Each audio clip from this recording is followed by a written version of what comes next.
One of the conversation I've been wanting to have with Mr. Jason Hartman is about the notion that the United States is undeniably on a path to renter nation. Let me first off define what renter nation is as a concept, and then we'll see if this is our destiny or not. Currently in the United States, rough and tough, we are about 64% owner occupied.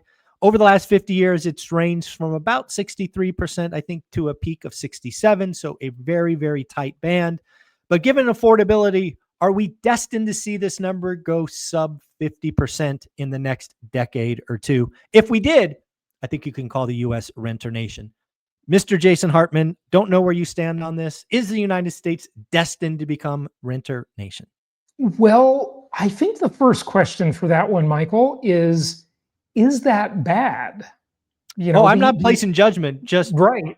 Yeah, no, I know you're not, but because you're very logical about this stuff. But like, is that bad?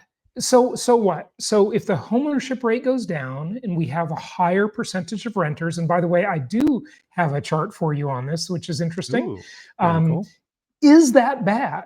That's the first question, really, because the immediate thought is that is a bad thing. We want more homeowners, right? And I definitely think we should have more property owners. We should have more investment property owners, but do they need to own the house in which they live? That's another question. Yeah. So again, as somebody who grew up remarkably housing insecure, we were 48 hours away from being kicked out on the street because of a foreclosure. We packed up our goods and I was about to get on a plane to go move in with my grandparents in Michigan. So this is something I remember near and dear in my heart. Also somebody who watched his mother basically work her entire life, and the only real asset she had at the end was her house. I happen to come down on the side pretty clearly, again, not right or wrong, but it is my opinion in my show, that seeing home ownership go sub 50% would be a bad thing. I believe for most people, their house is a forced savings account, because I believe most people don't know how to save. They live the YOLO life. Yeah. And by happenstance, owning a home, again, in my mother's example, was the asset she had that she sold and now will live comfortably for her, hopefully, remaining decades to come. Yeah. So I think it's a bad thing, but my opinion, one guy's opinion. No, and I'm not placing like a huge judgment on whether it's good or bad. I just want to raise the question: is it bad? And I think if the homeownership rate dropped below 50%, that would be negative. However, I have for at least 15, maybe 17 years since the George Bush ownership society concept drove the homeownership rate up into the high 60s. And then we had the Great Recession because we had a lot of people who weren't really responsible enough to be homeowners and bought a lot more homes than they could really That is a very nice way to say it. Yeah. They were a mess. But hey, it's not completely their fault either. I mean, the lenders were, there was literally nobody in the entire system putting the brakes on it, right? All the mortgage people had an incentive to just loan to anybody, fog a mirror, one day out of jail, one day out of bankruptcy, one day out of foreclosure, you can buy a $900,000 house, and obviously that was a disaster. But I do think that the natural homeownership rate in the current environment is around 55%. Really? And 55? Yeah. Okay. And I have said that for easily 15 years, maybe 17 years. The great thing about us as podcasters and YouTubers, Michael, you can just go back. And we got receipts. The old stuff. We can't edit it, right? So just go back and you can hear what I said then, and you can tell me if I was right or if I'm making stuff up. It's all there. It's on the record. It's date stamped for you. Okay. I love that. So that's it. But interestingly, let's look at this chart. Okay. This chart is the homeownership rate, and I just grabbed this chart literally yesterday. You see that in the post-World War II baby boom 50s era, when times were good, that was a very good, prosperous time in the US because, the US was not destroyed. It did not have to rebuild. We won the Industrial Revolution maybe twice, actually, not once, but twice. That really put the U.S. ahead of everybody else, right? And so you saw the homeownership rate just go up, up, up, up, up. But one huge contributor to this was, and disagree with me if you wish, it Mhm. was August 15th, 1971, when Nixon cut the last tie to gold for the US dollar, because that really pushed just a lot of money into the system. It created a I lot of I inflation. don't think that's what this Okay. chart shows. Yeah, well, I agree with you. It show well. What does it show? You go ahead. Yeah, So what I think this shows, and I just Googled this because I did it from memory, but I wanted to be factual. I think what this shows is the value of the 30-year mortgage. yeah, The 30-year mortgage was introduced for new construction in 1948 yep, and existing homes in 1954. right. Do you want to know why homeownership spiked in the early 50s or It, after 50? It's the well, 30-year mortgage. it was people building families, having kids, and that mortgage availability, especially VA loans and Mhm. FHA True. loans. Yep. Look, Yeah, the GI Bill. Yep. Yep. we've got to realize that in the United States, real estate ownership for single family homes is subsidized by the government. And Agreed. it has been ever since, really coming out of the Great Depression. All of these programs started to Mhm. be a thing. There was a lot of push for that and to change the banking laws, and obviously a lot of that had to be changed. But yeah, we made real estate a credit based asset, Mhm. and the prices shot through the roof because you didn't have to pay cash for it. Yeah, exactly. Yeah. Yeah. So again, I think this, and again, I love the fact that you're calling numbers because that's what I do on my channel as well. I make calls and I live by, and when I'm right, and I'm wrong, I'm wrong. Yeah. And I love the idea of 55% because I agree with you. Sub 50, not a good thing, No, no. We right? do need people. We do want people owning. We want them to have a stake, but we don't want to overemphasize this, Michael. And I agree. Yeah. I think you and I actually talked about this before. It really was enlightening. There was this Newsweek article. It was a front page article, and it was maybe circa 2010, 2011. And one of the things this big article talked about is how in areas with high homeownership rates, the unemployment rate was higher. Now, you might think, why would that be? And Mm. I thought about that a lot. And coming out of the Great Recession, the thing I was always saying is the best thing you can have on a resume is mobility, being able to move to where the jobs are. Ah. And so you look at these. I mean, there are lots of blighted areas where people are largely homeowners. Okay, Mhm. and renting gives you a lot more flexibility, and Agreed. flexibility can create dynamism in an economy. You can move here, you can take that opportunity over there, you can go. I mean, this country was built on mobility. Okay, For people sure. went Agreed. west, they settled the west. All of this stuff, they went to where the opportunity lied. And that was really important. I agree with all that's a unique insight I had not thought about, but I completely agree with is again in recessions, in environments, it now makes sense why it might be harder in an area where home ownership is because you're right, there is no mobility. They're kind of anchored. Yeah. So there's that's a unique insight that I had not had. So thank you for that. Yeah, Let, well, it let's wasn't my insight, it was the Newsweek article that made me really start pondering this idea, well, I'm not giving and credit to a yeah, yeah. mainstream media. I'm going to give credit to you. So forget. Fair enough. Fair enough. Yeah. So, well, that was actually mainstream media 2010 before they went woke. So, okay, maybe I'll Well, give them no, they credit. were pretty screwed up back then too, but they're Okay, worse today, yes. they're definitely worse today. But let's talk about the next generation because I think this is where it makes or breaks, Mhm. right? And that's Gen Z and Gen Alpha. Yeah. I think if Gen Z and Gen Alpha, frankly, if they choose mobility, to your point, right? If mobility becomes their badge of honor, we're going renter nation. I mean, it's just mathematical certainty. If they're not interested in owning and planning roots and having family and kids, we're going sub 50. I think it's all on Gen Z and Gen Alpha, what they decide, right? What is their American dream? Is it a family with 2 kids and a dog and a fence? Or is it, I want mobility, forget family. It's all about me. I think that's where we are. We're going to figure it out. That's an interesting point. And many, the pendulum in society from liberalism to conservatism, it always swings back and forth, but it always leans to the left. It leans liberal. That's the way it always goes, because once you accept one thing, it's a cascade, right? And so that the pendulum does swing, but it swings leftward, generally speaking, throughout history. And it's not. A lot of people say that these Gen Z and Gen Alpha. Gen Alpha is way too far away for us to really know what they're going to be like. But Gen Z, we're starting to get a feel of what they're like. That they're leaning more conservative, more traditional. Maybe marriage will come back and be a thing, or not necessarily marriage, but at least having children, right?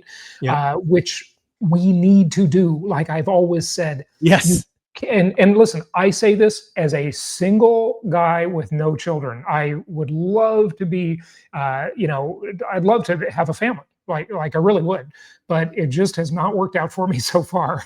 And a lot of that is the incentives have been so lopsided and flipped that smart people are kind of thinking twice about this, and that's sad that the legal climate has created that. It really is.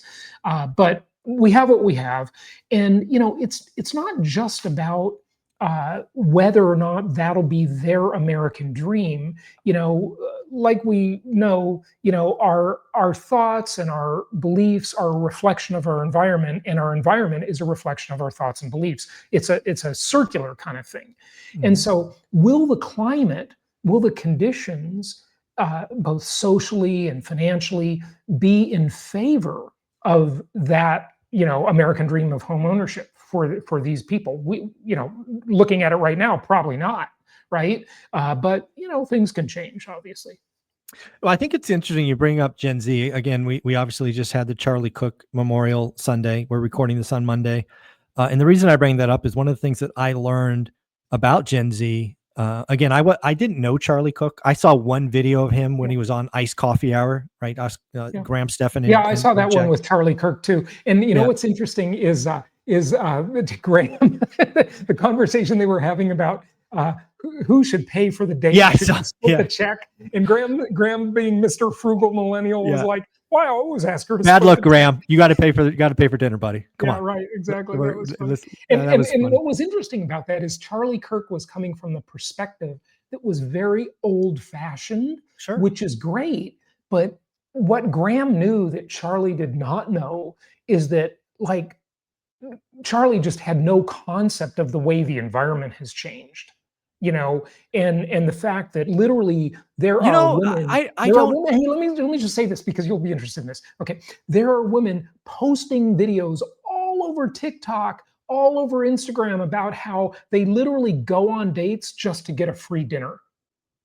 I kid you not. Look at them; they're out there, right? Well, that's on the guy, in my opinion, who's not checking out the person they're interviewing or they're taking on a date. If you're going out with somebody on TikTok or Instagram and you don't know what they're posting, you're a sucker. In my opinion. But if you're in my household and you're a guy and you don't pay for dinner, especially, let me say this, if you invite the girl to dinner, you're paying. No, listen, I agree. If you do the inviting, yes. But it was just interesting to see the clash of their perspectives. But isn't Graham, like, how old is Graham? Well, because Charlie Kirk was only 31, right? Yeah, right. No, they're not far apart in age. I know that, but Graham being single and Charlie being married, and Graham is married now. But okay, Graham is married now. Yeah, he got married a year ago. Yeah. Okay, but not like Charlie Kirk, who got married younger, right? And so it's just interesting. It was just a very different perspective. Yeah, but where I was going with that interview, because again, I don't have a leg in this battle. Yeah. I only saw one interview. I thought it was kind of funny, right? That talk about this, talk about that. But what I heard after that, again, once you watch something, you get more data. Gen Z moved more conservative in this election cycle. Like that was the reason. Yeah. Some people say that Charlie Trump won. Probably really helped with that. Probably. I mean, I could only imagine, given he was on college campuses, it had to do some good, right? Yeah. But where I was going with that is you brought up an interesting point. at least when I was that age, I was certainly a liberal. I didn't know any Yeah. difference, right? Right. Yeah. I hadn't built anything yet. I hadn't done anything yet. So I was absolutely a Democrat. And then, you get growing and you start to figure things out and you're like, I don't see myself on that side. So it's Yeah. interesting to see the new generation have their eyes open earlier. Yeah. It seems like, anyway. Yeah. Well, when you're young, one of the things you don't realize, among many things you don't realize, okay, is that, all this like altruism for one person is slavery for another, right? Correct. Yeah. Somebody's got to pay for it. It's not like the money and the resources come out of thin air. They have to be paid for. And so, there's that element of it. So, give everybody free healthcare. Well, who's going to pay for their free healthcare? Someone has to pay for it, right? It's other people that basically become slaves to pay for someone else. And not just that, the fact that by giving something to someone makes them weaker. Okay. It makes them incapable. Makes them dependent. It makes them dependent. It makes them incapable of doing for themselves. So, and of course, there's a balance to that. There are some people who truly cannot provide for themselves. And, any rich society should take care of those people. But that's a small number compared to the welfare state we have today. Okay. Yeah. Well, let's get back to Renter Nation, because I think this is going to be something you and I see in our lifetime. Yeah. And as asset owners, probably being, actually, you've done a fair amount of traveling. Yeah. So I think it was countries, many times over for some wow, of them. You got, I think we're up to 62 or something. So you got a lot. You got a lot under your belt too. Yeah. So I think it was Switzerland. It could have been Finland. It was one of those two countries. But when I asked people, because I always ask about real estate, right? That's just what I do when I talk to people there. Sure. And they told me, I want to say it was like 77% of their citizens rent. Yeah. And most housing is actually owned by insurance companies. And I'm like, that's not good. Right? Singapore I don't too ever is want to very get there. famous for their public housing programs. In Singapore, another very rich country. Yeah. Yeah. I just again, it's part of my, my American dream, or what makes America great: free speech, owning property, right? Forced savings, all of that. And I do not want to see us go sub 55, 50%, because I think that's a very slippery slope. Yeah. I think, just intuitively, and I don't have a bunch of empirical data on this, but intuitively, I've always thought that 55%, double nickels, is sort of the natural home ownership rate. If you weren't like, forcing incentives down people's throat, and if prices weren't, constantly just rising, right? And you had a more stable world, right? I'm not in favor, by the way. This is weird too, right? Yeah. I'm not in favor, even though it's to my personal benefit, okay? Yeah. Of having these massive constant price increases for real estate. I just don't think it's good for society. I think it's a major distortion. I think all of the government programs that backstop mortgages are a huge distortion in the market. Like, philosophically, I'm largely against all this stuff. Me too. Personally, I'll benefit from it because, look, we have what we have. I'm not going to change it. I'm not a hypocrite. I'm just in the system I'm in. I fish, live in water. Play with the rules on the board, right? Play the rules. Yeah. So let me ask you one question as we wrap this up, because again, I think something that's coming probably sooner rather than later, given the economy and where housing is and builders and all this stuff. Housing's kind of struggling. This national housing emergency that President Trump hinted at. Do you think we're going back to some kind of cash incentive for first-time home buyers? Do you think that's coming? God, I hope Trump is not that dumb. That would be a terrible idea. That's just like Obama's just ill-conceived cash for clunkers program, right? Do not incentivize buyers. Incentivize suppliers. Okay, that's what we need, is more supply. Everything else will just cause prices to go up. Do not make down payment assistance. Do not do any of that crap. Assist builders with building more homes. That is the answer to the housing crisis. Period. I agree 1,000%. This is a supply problem, not a demand problem. But I also know in a world of politics, one is hard, slow, and full of red tape, and the other will get headlines and sizzles like steak on a grill. I know. And I would put my odds that there's demand incentives. Again, not voting for them or hoping for them, but just practical reality. I think it's coming. Sadly, I'm going to have to, that's certainly a possibility. I give that to you. But we do not have a demand problem. Everybody wants a house. Okay. We have a limited supply and we need to fix that. Now, by the way, I was watching an interesting video over the weekend about single family homes versus apartments. Okay. And, Michael, of course, and we've talked about it, that we had a record number of apartment deliveries in the last year and a half. Okay. And the apartment market is still in a real slog, although it is starting to right itself. That supply is getting gobbled up. The incentives are slowly disappearing and rents are starting to rise just mildly for apartments. But the apartment market actually is very well supplied, whereas the single family home market for entry level single family homes is very undersupplied.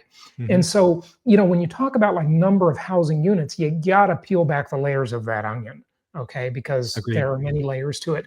But RFK, when he was campaigning for president before he joined the Trump team, which was a great decision, by the way. He was talking about how, the institutional buyers are buying up America and, it's going to become this renter nation. He was saying that stuff. And, largely, as much as I like RFK, I thought that was really untrue. A lot of people sent me his videos with these clips of him saying that. And, he's right that the institutional investors have a bigger presence than ever in the single family home market, but in the overall scheme of things, it's still it's a drop in the bucket. It's just not a big deal yet. At least. Yeah, and also a lot of what they're doing now is they're actually doing build for rent, which they're the builders of. They're not taking old existing stuff off the market. They're adding new, but being the buyer of it. So you're fair enough, right. But you could also argue that they are using up the supply ability of those builders to build those build for rent communities. But ultimately, look, those build for rent communities, mark my words, they will become for sale communities. And eventually, absolutely. At some point, they're going to start selling off those houses. Okay. No, I guarantee you they will. Yeah. At some point, probably 8 years in, when houses start to age out and they become more of a maintenance headache, guarantee you they're going to go to each renter and say, "Hey, would you like to buy this? Rent to own." And not just that, Michael. They say that we are, 2032 will be the year when supply and demand equalize, right? And the supply shortage will be solved in 7 years.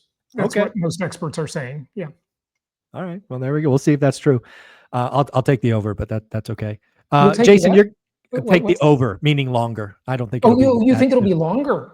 Wow, interesting. I mean, that's not that they're not saying we'll have a buyer's market or a crash in 7 years. They're saying it will just be a balanced market.